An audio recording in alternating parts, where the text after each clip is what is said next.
ఇంటర్వ్యూతో కళ్యాణ్ మళ్ళీ సోషల్ మీడియాలో హాట్ టాపిక్‌గా మారిపోయాడు.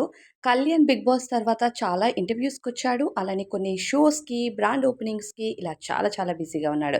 అయితే ప్రస్తుతం బిగ్ టీవీలో ప్రసారమవుతున్న 'వర్ష' యాంకర్‌గా ఉన్న ఏదైతే 'కిసిక్ టాక్స్' ఉందో ఆ ఇంటర్వ్యూకి కళ్యాణ్ రావడం జరిగింది. ఇంకా కళ్యాణ్ ఆ ఇంటర్వ్యూలో అబ్బబ్బా! ప్రోమో రిలీజ్ చేశారు చూడండి. కళ్యాణ్ ఏమన్నా మాట్లాడాడా? ఒక్కొక్క క్వెషన్‌కి ఆయన చెప్పే సమాధానం జెన్యూన్‌గా చెప్తున్నట్టు క్లియర్‌గా అర్థమవుతుంది.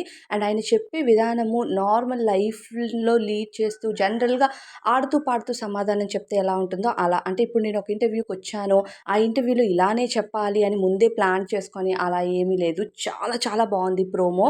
మీరెవరైనా చూడకపోతే ఖచ్చితంగా ఆ ప్రోమోని చూడండి. ఎంత బావుందంటే అందులో కళ్యాణ్ ఇచ్చిన సమాధానం అయితే నెక్స్ట్ లెవెలు.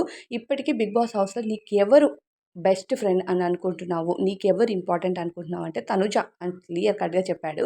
అండ్ తనుజ ఇప్పటికి కూడా ఎక్కడికైనా వెళ్తే ఏదైనా పని చేస్తే కళ్యాణ్‌కి జాగ్రత్త చెప్పి పంపిస్తదంట. 'బిగ్ బాస్' హౌస్‌లో మనం చూసాము. హౌస్‌లో కూడా తను టాస్క్ ఆడేటప్పుడు కానీ, కళ్యాణ్ ఏదైనా చేసేటప్పుడు కానీ తనూజ వెనక నుంచి హెచ్చరిస్తూనే వస్తూ ఉంటుంది. మోటివేషన్ ఇస్తూనే ఉంటుంది కదా! సో, అలా ఇప్పుడు కూడా రియల్ లైఫ్‌లో అంటే అది ఏదైతే కెమెరా ముందు ఉన్నప్పుడు ఓకే అనుకోవచ్చు.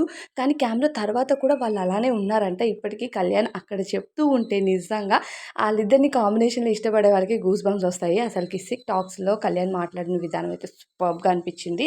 అండ్ ఎందుకో లాస్ట్‌లోనైతే టైటిల్ మళ్ళీ రావద్దు అన్నది ఒకటైతే ఉందంట. అది ఎందుకు అనేది మనకి ఎపిసోడ్ రిలీజ్ అయితేనే తెలుస్తది. అండ్ కళ్యాణ్ డబ్బు విషయంలో కళ్యాణ్‌కి డబ్బు కాదు. ముందుగా తనకి ఇంపార్టెన్స్ ఇచ్చే పర్సన్స్ ఇంపార్టెంటు. అలానే తనకి ప్రేమ అనేది ఇంపార్టెంట్ అంటూ చెప్పాడు. ఎందుకంటే 50స్ తర్వాత మనం డబ్బు ఉన్నా సరే ఏమి రియలైజ్ అవ్వలేము. ఇప్పుడు మిస్ అయిందంతా 50స్ తర్వాత చాలా ఫీల్ అవుతామని చెప్పాడంటే తనకి డబ్బు కంటే ప్రేమ ప్రయారిటీ అని క్లియర్‌గా చెప్పేసాడు. మరి కళ్యాణ్ ప్రోమో చూసారా లేదా మీరు? కామెంట్స్‌లో చెప్పండి.